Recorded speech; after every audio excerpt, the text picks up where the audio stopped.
Fundación Escuela Libertad presenta Mujeres a Carta Cabal, un espacio para mostrar la fuerza, el poder de la mujer. Conduce Olga Viviana Guerrero.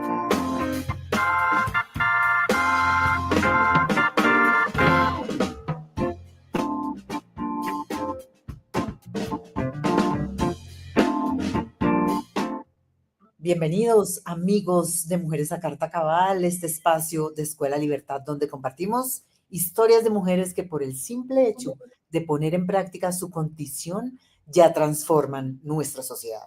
Agradezco de antemano a quienes nos siguen en nuestras redes sociales, Mujeres-Cabal, y a quienes aún no nos han visto por ahí, los invito a unirse a nuestra comunidad para que no se pierdan ninguna de nuestras entrevistas y nuestros contenidos. Hoy tengo el honor de presentarles una persona maravillosa, una joven que se ha convertido en una voz influyente en el panorama político nacional y solo tiene 18 años. Ella es Jerome Sanabria, estudiante de Jurisprudencia e Historia en la Universidad del Rosario y desde ya ha demostrado un compromiso férreo con la defensa de las libertades de los colombianos. A los 15 años fue elegida consejera de Juventudes en el barrio San Cristóbal donde vive, y su actividad en redes sociales ha sido siempre muy importante. Sin embargo, su notoriedad a nivel nacional se consolidó hace más de un año y ustedes lo recordarán tras un cruce de trinos con el presidente Gustavo Petro, donde ella expresó sus críticas a las reformas gubernamentales del presidente. Pues es una mujer muy valiente, de hecho, mírenla, además es muy, muy bonita y además es una mujer muy, muy segura. A mí me encanta ella y estoy feliz de presentárselas porque les cuento, llevo como 1 año y medio detrás de ella para que me cuente su historia. Así que, Jerome, bienvenida. Aquí está una foto de ella. Cuando empezó, que tenía 16, 17, ¿cuántos tenías? En esa foto, 17 tenía ahí. Bueno, Jerome es columnista del Diario de la República, es una cosa nueva que tiene y desde ahí analiza temas de país y además es vocera del movimiento No con mi ahorro, me imagino que ya habrán oído hablar de él, sobre todo quienes se acercan a estar pensionados porque extrañamente a sus 18 ya está pensando en esa situación tan complicada de las personas en Colombia, porque es complicada y a esa edad ninguno pensaba en eso. Pero bueno, Jerome, bienvenida. Para comenzar, mire esa foto tan bonita. Para comenzar, cuéntanos de usted, cómo empezó su interés por la política y el activismo. Bueno, Olga, no, gracias a ustedes por la invitación. Aquí con el frío de Bogotá mientras llueve de fondo. ¿Cómo empezó el interés por la política? Pues bueno, mi mamá trabajaba o trabaja aún en una escuela de formación de liderazgos. Mi mamá es trabajadora social. Y entonces mi mamá empezó a trabajar ahí cuando yo tenía 10 años. Y mi colegio, el primer colegio en el que estudié, quedaba muy cerca al trabajo de mi mamá. Entonces, cuando yo salía, pues como no había quien más me recogiera ni quien más, digamos, me cuidara ahí, mi mamá me recogía y me llevaba a su trabajo. Entonces, pues yo me estaba las 2 horitas que faltaban para que ella saliera en el trabajo y así. El punto es que, escuchándola a ella en su trabajo, conocí a gente que me parecía maravillosa, jóvenes en ese momento que estudiaban en el Rosario, algunos derecho, otros que estudian ciencias políticas, y me parecían personas maravillosas, me parecen personas maravillosas. Y empecé yo como a ponerle más cuidado a eso y pues es una escuela de formación de liderazgos y mi mamá es quien dicta esas charlas aún. Entonces pues empecé a escuchar más a mi mamá, a escuchar más a los que hoy son pues grandes amigos míos y en ese momento eran los jóvenes que participaban y ahí dije, este tema me gusta, está bien, me parece chévere. Y yo siempre había sido esa niña que se lanzaba a las elecciones en el colegio como de constructor de paz o representante de curso, personerito, bueno, O todo sea, eso. Entonces, como, ¿tienes experiencia en elecciones? sí, claro. Entonces, pues me gustaba, me parecía chévere. Pero ya específicamente, digamos, para el tema de pensiones, eso ya sucedió cuando yo estaba en 10º en el colegio, que ya era electa consejera de juventud. Justo cuando estaba siendo electa consejera de juventud, me hicieron algún space en Twitter, ahí yo ya era libertaria. Soy libertaria desde los 14, desde 2020, pero es otra historia. Ahora nos... Pero, pero me hicieron un space y ahí conocí a personas que sabían mucho de pensiones, empecé como a aprender sobre el tema y me empezó a interesar un montón porque me di cuenta que tenía que ver directamente con los jóvenes. Uno piensa que las pensiones tienen que ver con los viejos, pero eso no es así. Las pensiones tienen que ver directamente es con mi generación, con los jóvenes. Entonces, en ese momento yo, desde mi rol de consejera de juventud, dije, qué mejor función como consejera de juventud que representar a los jóvenes en el interés de qué va a ser nuestra vejez.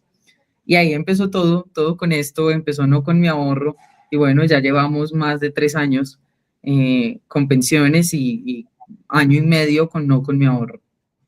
Bueno, eso quiere decir que el mejor producto de tu mamá eres tú, la Sí, mejor, eso dice ella. Eso claro, dice ella, que sería el colmo que ella como formadora de líderes tuviera una hija que no fuera líder. no fuera sí, claro, claro, claro, sin duda alguna. Pero entonces, venga, es estudiante de jurisprudencia e historia en la Universidad del Rosario. ¿Cómo complementa esto su visión de país? Porque claramente es una visión muy particular. Ujú. Bueno, pues yo supe que quería estudiar Derecho cuando con estos amigos de ese movimiento social, de esa escuela de formación de liderazgos, cuando yo me di cuenta que estos amigos estudiaban Derecho y empecé a hablar con ellos, me parecía chévere, pues todas las experiencias de vida que tenían, como ya que algunos estaban empezando a litigar y eso, yo decía, hey, me llama mucho la atención, pues yo me veo en eso. Luego con el tiempo he dicho, bueno, tal vez no me veo en eso, pero el derecho es un campo muy amplio, un campo en el que tú puedes ser abogado de empresas en diversos temas o abogado de personas, o abogado con el Estado, bueno, lo que sea, pero he dicho, hay varios temas ahí que me interesan y, por ejemplo, ahorita en la universidad estoy viendo derecho laboral y obviamente se relaciona directamente con las pensiones. Entonces yo lo relaciono y digo, ah, esto está muy chévere. E historia, decidí estudiarla más bien por gusto, pues no estoy segura si la voy a ejercer, de hecho no estoy segura si la voy a terminar, porque cuando uno hace una doble es muy difícil tener las dos al tiempo, por los tiempos y por los costos y demás, pero pues me gusta mucho historia, me parece muy interesante, ahora no sé si la vaya, pues si la vaya a ejercer, pero pues igual me parece chévere aprender sobre historia. Claro que sí. Y entonces, Jerome, cuéntenos de ese momento específico, porque su vida cambió ese día justamente. Claro. El señor presidente empezó a contestarle. ¿Usted qué sintió la primera? Ujú. ¿Cuál fue su trino? Y él, ¿por qué le contestó?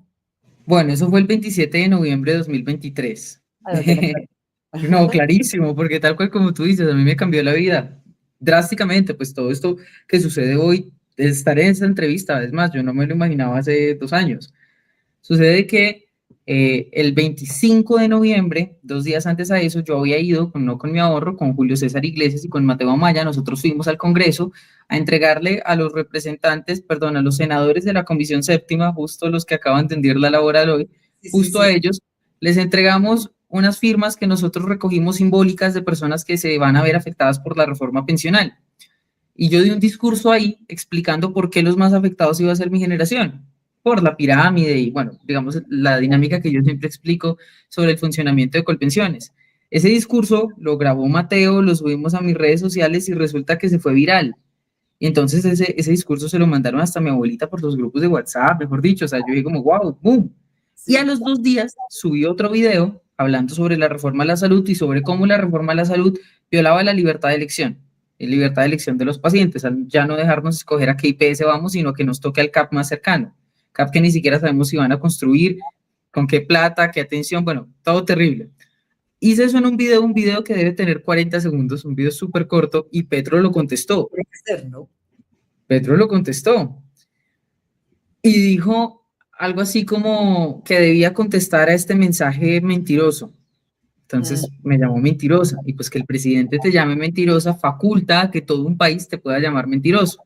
Entonces, claro, todo el mundo empezó mentiroso, mentiroso, a ustedes, tararara, bueno, se ujú. llenó eso y yo sabía que yo no estaba mintiendo, porque justo ese día acababa de salir de un taller de una ruta libertad, que es lo que hoy hago yo no con mi ahorro. En ese momento yo era partícipe, pero ahora ya soy de las panelistas de un proyecto que se llama Ruta Libertad, que nosotros buscamos básicamente encontrar personas que hagan contenido en redes sociales y se animen a hablar temas políticos, digamos, creadores de contenido.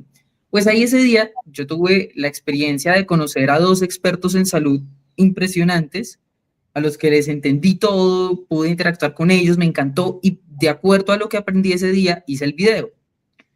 Entonces yo sabía que lo que yo estaba diciendo estaba bien, pero pues bueno, le contesté a Petro otra vez y al siguiente día me volvió a contestar, pero ya en un tono no de usted es una mentirosa, porque ese fue lo primero, sino en Sí. un tono de mi querida amiga Jerome, empezó diciendo.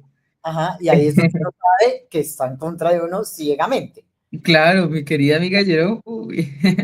Y nada, yo tenía dos opciones, yo siempre hablo de esto en mis charlas, digo, yo tenía dos opciones, o meterme debajo de una mesa, porque el presidente Petro, pues además lo peligroso que significa que Petro te conteste, me contestó, entonces me voy a esconder y ya, y que pase la marea, o lo aprovecho.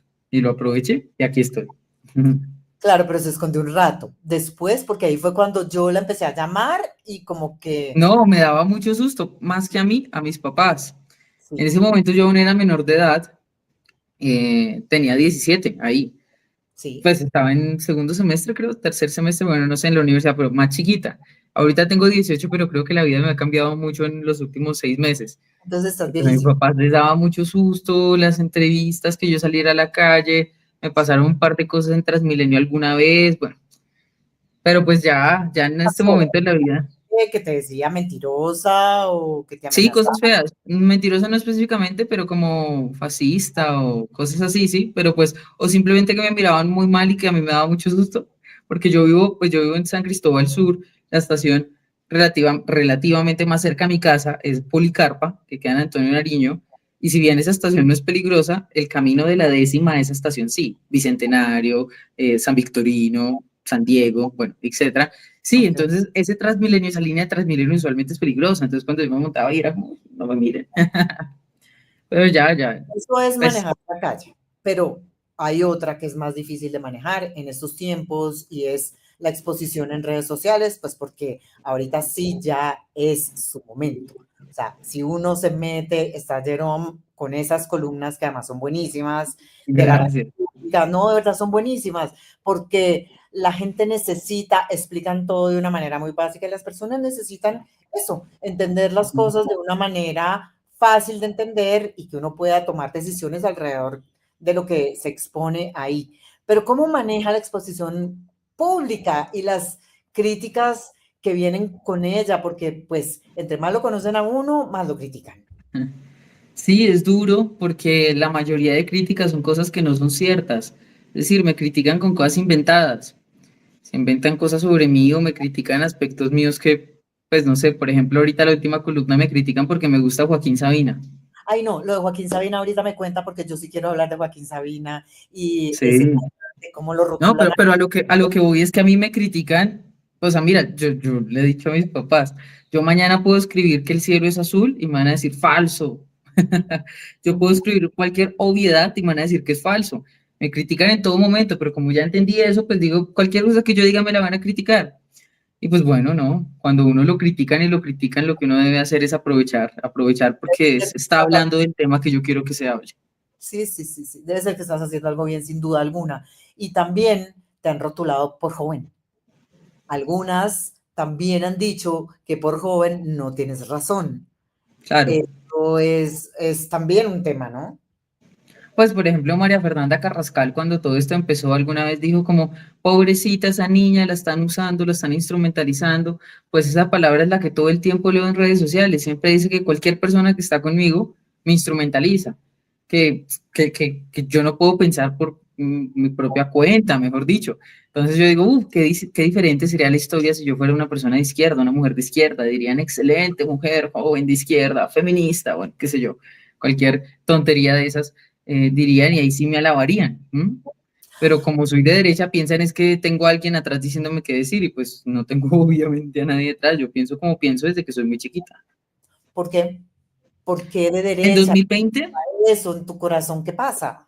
en Sí, porque 2020, una persona, yo creo que una persona tan joven como tú, que ya tiene esta tendencia política, es porque hay algo en su corazón que viene sí, desde la genética. sí, de acuerdo, pero todo pasó más fuerte, digamos, en 2020. En 2020 entró a mi colegio un señor a ser rector, entró a ser rector él. Mi colegio es un colegio, pues, digamos, conservador, no pasan muchas cosas diferentes en mi colegio, pero eso sí fue como un cambio drástico. Un rector que duró solo 3 meses y ese rector era libertario. ¿qué es eso de libertad? Y decía yo, pues yo tenía 14, estaba apenas entrando a noveno, Sí, 2020, pues justo le tocó la pandemia. Y él me hizo una pregunta, me hacía cuestiones, me hacía preguntas que a mí me parecían interesantes y que yo nunca me había preguntado. Y luego, bueno, él salió del colegio, ya digamos, yo no tuve mucho contacto con él, pero después, ajá, ahí está el Turino de Petro, el primero en el que me hice mentirosa. sí, sí, sí. Bueno, no tuve mucho contacto con él, pero empecé a leer sobre cosas liberales y a conocer a muchísimos más profesores, entre esos profesores universitarios a los que hoy admiro un montón, que están en Twitter, que también entrevistan mucho y que pues son gente maravillosa. Y yo dije, esto es lo que a mí me gusta, libertad, cuadra con lo que yo pienso, libertad, propiedad privada, vida, está bien. Y sobre el tema de pensiones, de por qué pasó el tema de pensiones, es que la primera vez que a mí unos expertos me hablaron del tema de pensiones, entre tantas cosas que me dijeron, me explicaron que había una figura llamada devolución de saldos que iban a eliminar. Pues devolución de saldos, ¿qué rayos es eso? Sí. Devolución de saldos, justo en ese momento en mi vida yo la estaba viviendo en mi casa. Y es que mi papá, para esa época, en 11, creo que cuando yo estaba en 11, él cumplió los 62 años. Y él no logró la pensión, pero había cotizado en Colfondos, en un fondo privado, y le devolvieron como 112 millones, algo así.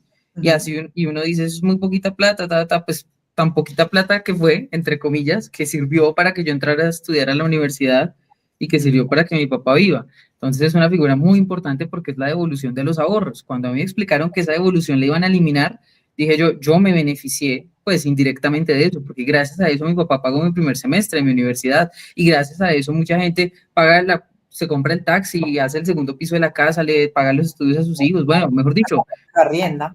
exacto, hace con su plata, porque suya es su ahorro, su propiedad privada, lo que quiera. Cuando yo me di cuenta que iban a eliminar eso, pues ahí ya dije como este tema ya es personal y ahí ya empezó toda la lucha fuerte de no con mi ahorro. Bueno, a mí yo sí quiero saber esos amigos suyos, ¿cuáles son? ¿Quiénes son sus amigos? Estos señores grandes que su mamá Sí. da clases de liderazgo, pero tiene amigos de su edad, alguno que, no sé, vaya al concierto Joaquín Sabina. Claro, amigos de mi edad, pues las niñas de mi universidad, ¿Y de cómo mi te... colegio, pues digamos, yo nunca he sido de tener demasiados amigos, pero tenía algunos amigos de mi colegio y mi mejor amigo de mi vida es mi amigo del colegio. El año pasado nos vimos solo 2 veces, creo que 3, pero nos hablamos todo el rato y pues él ahorita ya está estudiando en la Javeriana y pues ya tiene una vida diferente y se fue a un intercambio a Canadá 6 meses, etcétera, pero Grande. pues él tiene un año más que yo, somos básicamente de la misma edad, pero pues somos así, pegadísimos. Y ahorita en la universidad también, mis dos mejores amigas son foráneas, es decir, que viven aquí, pero en Bogotá, pero son de otra parte del país, unas de Cartagena, otras de Quito. Entonces, para mí ha sido también una experiencia genial tener amigas de otras regiones del país. Y al concierto de Joaquín Sabina sí fui sola, pero me encontré ya con unos amigos de la universidad, pero ya graduados, un poquito más grandecitos. Pero ahí sí fui sola porque no tengo muchos amigos de mi edad a los que les guste Sabina. Entonces entremos al tema de Sabina. La gente dice que el que le gusta a Sabina es de izquierda. No, ¿Cómo, qué es lo que te critican? a mí, ¿qué sucedió? Yo subí una foto en el concierto de Sabina en la que yo ponía algo así como hoy se llegó el día tan especial del concierto del Flaco, una vaina así, y ponía como gracias por cambiarme la vida, porque para mí la música es muy importante y para mí, yo tengo dos artistas que a mí me han cambiado la vida. Son, Uno es Joaquín Sabina y otro es Silvio Rodríguez. Más mamertos no pueden ser. sí, sí, muy Y mamertos. son mamertos, o sea, yo no niego que sean de izquierda, pero ellos dos llegan a mi vida a aportarme dos cosas fundamentales. Sabina llega con poesía y a mí la poesía me mueve el alma, pues yo creo que eso sí es de Sereda, porque mi mamá ama la poesía, escribía poesía cuando era joven, se ganó premios de poesía cuando era joven, etcétera, la publicaron. Es más, pero llega Sabina y en mi casa nadie le gustaba Sabina. Sabina llega al azar, digamos, porque Spotify en pandemia, también cuando tenía 14, me lo recomendó. Y empiezo yo con Sabina y le doy a Sabina y le doy a Sabina y me encantaba y me encantaba y me encantaba. Y hay otra cosa que es donde se conecta Silvio y es que yo toco guitarra. No Así, toco muy bien guitarra, pero toco guitarra. Y estuve en ah, clases de guitarra, y etcétera. Y yo admiro mucho a la gente que toca guitarra, tanto porque a mí me parece muy difícil. pues tocar con todos estos arpegios y todas esas cosas me parece muy difícil. Entonces cuando yo veo que alguien toca bien, pues me quedo mirándolo, admirándolo, escuchándolo. Y este es Sabina, pero ese también, y sobre todo ese es Silvio.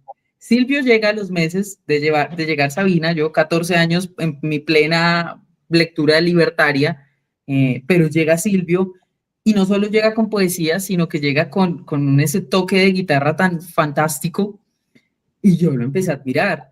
Y yo he tenido muy claro, desde siempre he tenido muy claro que ellos dos son de izquierda, aunque Sabina, gracias a Dios, dijo hace algunos años que el fracaso del comunismo había sido feroz y que él tenía ojos, cabeza y oídos para ver lo que estaba pasando en Latinoamérica y que por eso ya no era tan de izquierda. Gracias a Dios, lo dijo, pues se dio cuenta. Pero Pero el hecho de que ellos sean de izquierda a mí me da igual. Yo disfruto de ellos por su arte, porque realmente son muy buenos. Y también leo poesía, yo leo mucho a Mario Benedetti, por ejemplo, Mario Benedetti de izquierda, pues exiliado en su momento, etcétera. Nos podemos aquí hacer una lista larguísima de muchos artistas que yo sigo que son de izquierda, pero no los sigo porque son de izquierda, los sigo a pesar de. Pero ¿cuáles serían los músicos o los cantantes o los artistas de derecha? Es como si No les hay quieren, muchos, no hay ¿sí? muchos, pero hay. Por ¿Cómo ejemplo, es? ahorita Calamaro. Ok, pero es Andrés como, Calamaro, y yo amo a Calamaro, lo amo. Y pues que ahorita saliera a apoyar a Milei y todo eso, pues para mí es una nota, porque por fin me siento representada políticamente en uno de mis cantantes. Pero también está, por ejemplo, José Luis Perales. José Luis Perales, aunque nunca en sus canciones haya dicho nada de derecha, él es de derecha. También está Miguel Bosé. Bueno, hay varios. Y aquí en Colombia tenemos a Bacilos, que todo el ahora, mundo ha cantado Cara Luna. Me faltó poner en la columna. Entonces, ¿usted de repente es de derecha por haber cantado Cara Luna? No, pues es una tontería. Entonces, a mí me critican que porque yo soy libertaria, ¿qué hago escuchando yo a artistas de izquierda? Me dicen que yo soy una mamerta. Pues, una tontería me parece a mí. entonces, Jerome, ¿es de series, de películas o de libros? Todo. Uf, No, pero pues si es de coger una guitarra y ponerse a cantar, por favor. no, yo soy de ninguna, pues de libros más, tengo aquí los que tengo pendientes. Series casi no veo, ahorita estaba viendo una, pero no la veía hace 3 meses. Películas tampoco, pero soy mucho de cuando tengo ratos libres, poner videos de conciertos de los 80 de mis artistas para verlos tocar guitarra. Y pongo videos de concierto y no de la canción oficial porque yo quiero ver cómo tocan guitarra. Y me puedo quedar ahí muchísimo tiempo solo viéndolos cómo tocan guitarra. Bueno, señoras y señores, esta es Jerome Sanabria, que nos está contando cómo es su vida, porque es una vida muy particular y realmente es una mujer particular. Por eso me encanta lo que estamos hablando con ella. Eh, Vamos a ir un poco a lo de sus columnas para que nos cuente esas cosas que ella dice en las columnas, porque, por ejemplo, Jerome, el Estado sí se quiebra. El Estado se quiebra y la gente no sabe que se puede quebrar porque la gente piensa que sigue andando la vida, sigue rodando, a rodar, a rodar, a rodar la vida. Sí, pues es que pasó que el presidente de Colpensiones dijo en una entrevista a Vanessa de la Torre, le dijo alguna vez, Colpensiones siempre va a tener para pagar las pensiones porque el Estado nunca se quiebra. Y con ese mismo argumento salió, o sea, eso lo dijo Jaime Duzán, y Mm. con ese mismo argumento salió el ministro de Hacienda hace unos meses, y han salido un montón de funcionarios a decir el Estado no se quiebra, el Estado no se quiebra.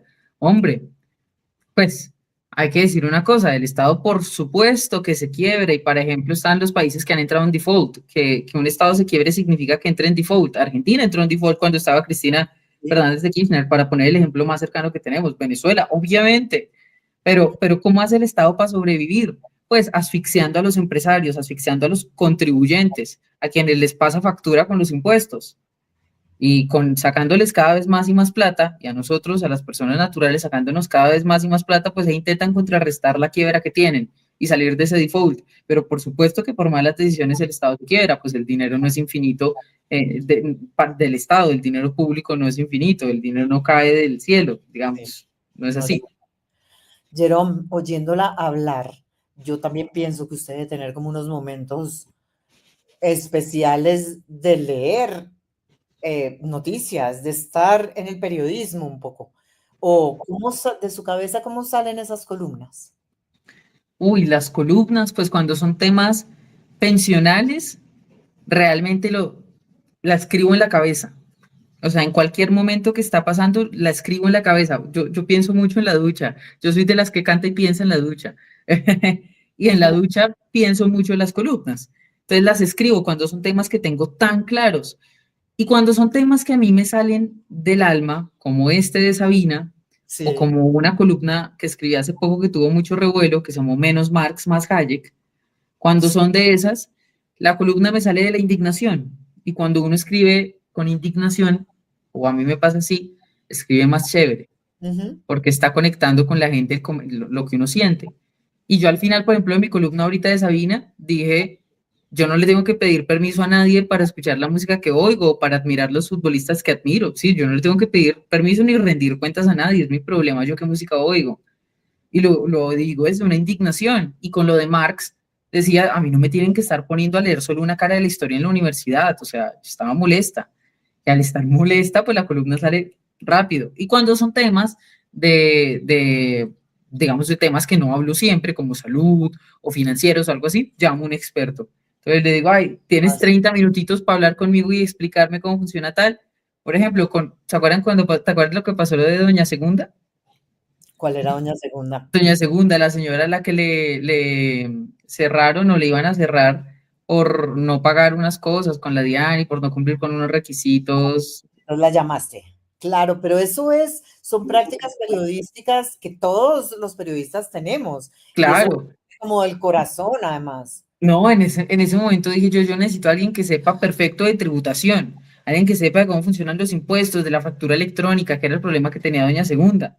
Y tengo, por fortuna, en mis contactos de una persona que es experta en eso y le dije, necesito 30 minutos, te llamo. Lo llamé, anoté y listo. Y así varias veces ha sucedido que cuando son temas que no manejo muy bien, pues llamo al experto para preguntar y pues para estar clara que yo lo que vaya a decir no vaya a ser un error. Y ha escrito también sobre algo que me gusta mucho y es de la ideologización de la educación en Colombia, Ujú. a partir de experiencias propias. Cuéntenos eso. También, Justo es esa columna de Menos Marx más Hayek. Imagínate que eso fue hace muy poquito, fue hace tal vez hace 4 columnas, hace un mes debe ser esa columna. Resulta que yo estaba en clase, Fundamentos de las Ciencias Sociales, se llama la clase. Clase de primer semestre de historia. O sea, niños, niños. Eso es importante, ¿no? Porque cuando uno está en primer semestre, uno le come cuento al profesor, uno no indaga, uno sí, lo que diga el profesor, lo que diga el profesor, lo que diga el profesor. Luego ya es como que se le despierta el lado crítico del cerebro. sí, Pero señor. bueno, nos dan lecturas de Marx. Marx, Marx, Marx, Marx, Marx. Y me acordé yo que en el colegio yo ya había vivido lo mismo. Y es que en el colegio, cuando yo estaba en décimo y en noveno, en pandemia, el profesor nos estaba dando de tema capitalismo. Y uno se imaginaría que para ver capitalismo, pues empieza por los padres del capitalismo, que sé yo, Adam Smith, David Ricardo, bueno, por lo menos alguien que me hable de qué es capitalismo, que lo defienda, su postura. Pues ese profesor nunca nos hizo leer a los padres del capitalismo, sino que nos puso a leer de una vez El Capital de Marx, pues algunos apartados, obviamente, algunos capítulos del primer tomo. O sea, nos hizo entender el capitalismo desde la crítica, y no desde lo que era. Esa vez yo tuve un problema en el colegio porque yo me le enfrenté al profesor. Bueno, eso fue una locura, pero bueno, el punto es que ese profesor al tiempo, luego salió del colegio, creo que lo sacaron del colegio y el profesor nos cantaba a nosotros en clase corridos de las FARC, de la guerrilla, en pandemia. Mi Mm. mamá escuchó eso cuando yo estaba en una clase en pandemia y fue y dio quejas allá en el colegio y resulta que había un montón de papás que ya habían dado quejas, pues obviamente. A lo que hoy es que la educación está tomada por la izquierda y lo Sí, vimos hoy en las marchas con FECODE. ¿Cómo es eso de Galán no me dejó trabajar y aquí estoy, no me dejó salir a marchar y aquí estoy escapada? O sea, unos niños de un colegio de quién sabe dónde, un colegio público, seguramente niños pobres que no tienen acceso a la educación, se quedaron sin clase un día porque su profesor le dio el capricho de ir a apoyar al presidente, al gobierno. sí. Pues bueno, de eso hablaba yo en la columna de Menos Marx más Hayek, diciendo que se debe leer menos Marx en las aulas educativas, sobre todo en el colegio, y que se debería empezar a leer entonces más a Hayek. ¿Y quién es Hayek? Hayek es Nobel de Economía, fue Nobel de Economía, Sí. pensador liberal, padre casi que de la escuela austriaca, casi, porque hubo otros grandes pensadores atrás de él como Mises y demás, pero fue de esos pensadores que yo empecé a leer cuando yo era chiquita, cuando yo tenía 14 y que empecé a hablar, pues ahí no les entendía mucho, obviamente, pero hablaba yo con los profesores de Ya, ese entonces, libertarios, y aclaraba dudas, y hoy en día, pues Hayek, mi gato, que debe andar por ahí, se llama Hayek, en honor a él. así. Bueno, el mío Entonces, se llama Zeus. tan influyente es Hayek en mi vida que por eso escribí esa columna. Y bueno, Petro me dijo tonta cuando leyó la columna, lo puso ahí. Ah, ¿te sigue hablando? Sí, la segunda vez que me habla. La primera vez para decirme mentirosa, la segunda para decirme tonta.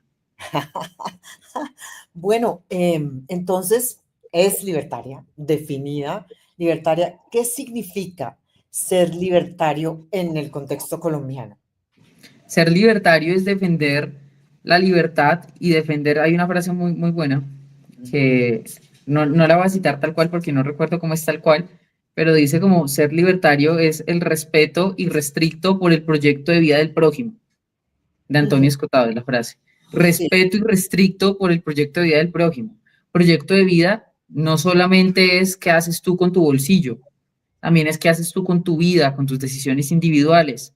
Es así como un libertario, por lo menos desde mi concepción y desde la concepción de quien dijo esa frase que me parece muy acertada, ser libertario es defender que cada quien viva y deja vivir. Que yo Ujú. viva como yo quiera, sin pasar por encima de nadie, pero que nadie venga a molestarme la vida a mí. Y ese nadie incluye al Estado, por supuesto, que no vengan a cobrarme impuestos ni a decirme qué debo pensar o qué no debo pensar o a dónde debo asistir o a dónde no. Y que también que las personas no lo hagan, que no haya colectivos que quieran imponerme yo qué hacer o cómo pensar, siempre y cuando obviamente que yo no pase por encima de nadie, nadie debe meterse conmigo. Entonces, Jerome, usted ya dijo que usted quiere ser presidente de Colombia y ya tiene experiencia, empezó desde los 14, o desde cuántos años para ser consejera de juventudes en su barrio. Eso no lo tiene mucha gente, pero es cierto, porque yo le creo. Claro, pues yo me lancé a los 15 años, quedé electa pues empecé a los 16. Consejo de Juventud ha sido una experiencia bien curiosa, eh, bien curiosa, no muy chévere, ahorita podemos hablar de eso, Sí. no muy chévere porque un consejero de juventud no tiene en funciones hacer nada, nada que una persona que no sea consejero de juventud pueda hacer. Es decir, dentro del consejo de juventud, la función que tú tienes, obviamente a un consejero no le pagan ni nada de eso. O sea, no es como burocracia, sino es un consejo, literal. Un consejero de juventud debe hacer proyectos o estar a favor de cosas que favorezcan a los jóvenes. Y control político a las entidades. Control político lo podemos hacer todo.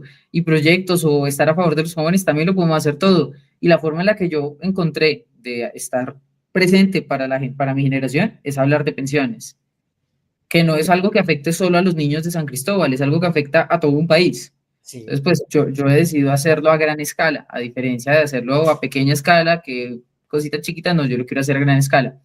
Pero bueno, ha sido una experiencia curiosa porque yo creo que el Consejo de Juventud al final se ha tomado mal, en Bogotá por lo menos, por los jóvenes, lo están tomando como si fuese una carrera política o algo así, bueno, todo lo contrario. Y lo de presidente, sí, es mi sueño, pues me encantaría ser presidente, yo voy a ser presidente de Colombia y voy a ser la mejor presidente de Colombia. Cuando yo me lancé a la personería en el colegio, decía eso, yo no solo voy a ser personera, yo voy a ser la mejor personera que haya tenido el colegio. Y el último día de clases me entregaron un diploma que reconocía mi liderazgo como la mejor líder estudiantil que había tenido el colegio. Me encanta. Entonces, pues para mí eso fue yo me propongo ser la mejor siempre y quiero ser la mejor presidente, entonces pues ojalá eso se pueda y ser la mejor presidente, pues cuando a mí me toque asumir el país, pues creo que vamos a tener muchos problemas por asumir, entonces va a estar curioso esa Pero experiencia. ya los habremos solucionado en Ojalá, otros gobiernos. Eh, ojalá. ¿Qué opinas sobre el papel de los jóvenes en la política hoy en día? ¿Están mucho más empapados, están mucho más activos o no tanto? ¿Usted que los ve Sí, con yo ellos? creo que hay mucha actividad en los jóvenes, cosa que me parece fantástica, pero me parece que los jóvenes están siendo usados por la izquierda como combate.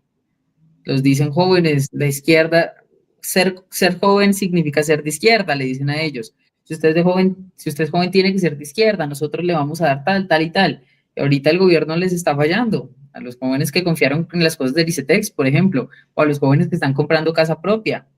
Lanzamiento de viviendas ha caído desde que Petro es presidente, la venta de viviendas, todo. O sea, uno como joven no tenemos ni educación ni vivienda, sí, estamos a mal.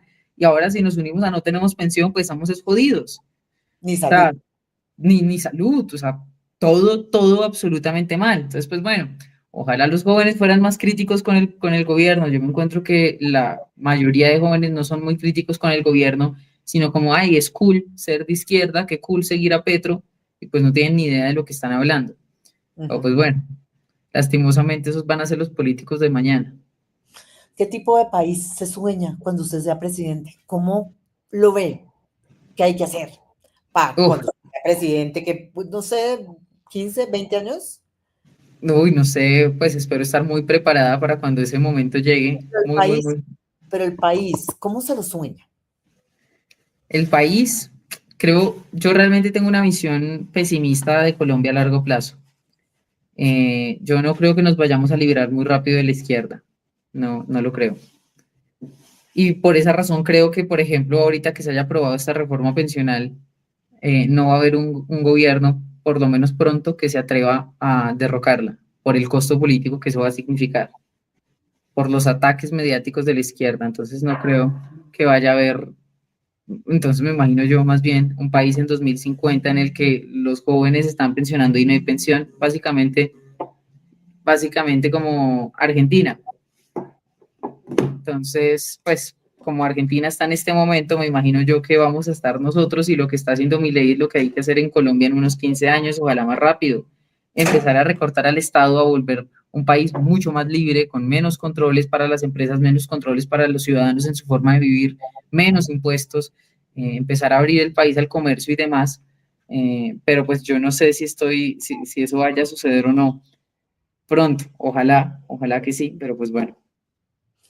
Si hoy tuviera la oportunidad de verse cara a cara con Petro, ¿qué le diría? Wow, yo le preguntaría, ¿Qué le preguntaría? le preguntaría que por qué usó a los jóvenes como caballito de batalla en la campaña y ahora nos deja sin pensión. Le diría eso, que por qué se atrevió él a prometer un montón de cosas que no van a suceder y en cambio nos está perjudicando. Le diría que por su ego político, por su afán de protagonismo, por su afán de que la gente vea que él supuestamente hace cosas buenas por los viejos, está perjudicando a toda una generación.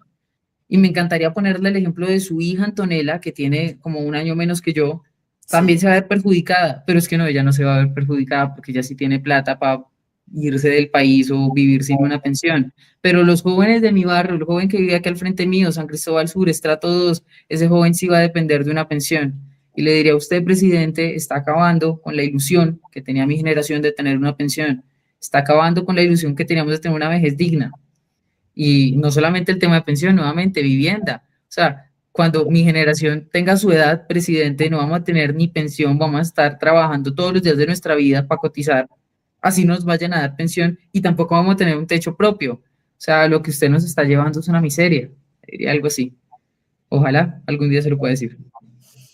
Jerome, muchísimas gracias por habernos acompañado hoy, por haber estado con nosotros después de tanto tiempo que la buscamos. Eh, yo estoy feliz de haber podido conversar con usted y yo le prometo que esta no va a ser la última vez que hablemos.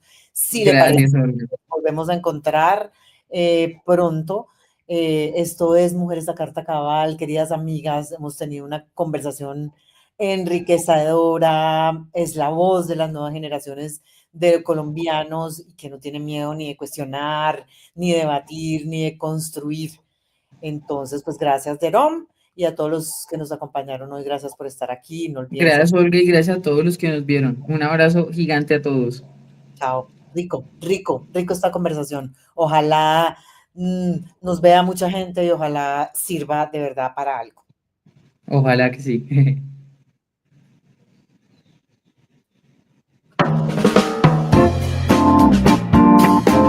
Y así llegamos al final de otro episodio emocionante de Mujeres a Carta Cabal. el poder de las mujeres cabal, valientes y visionarias.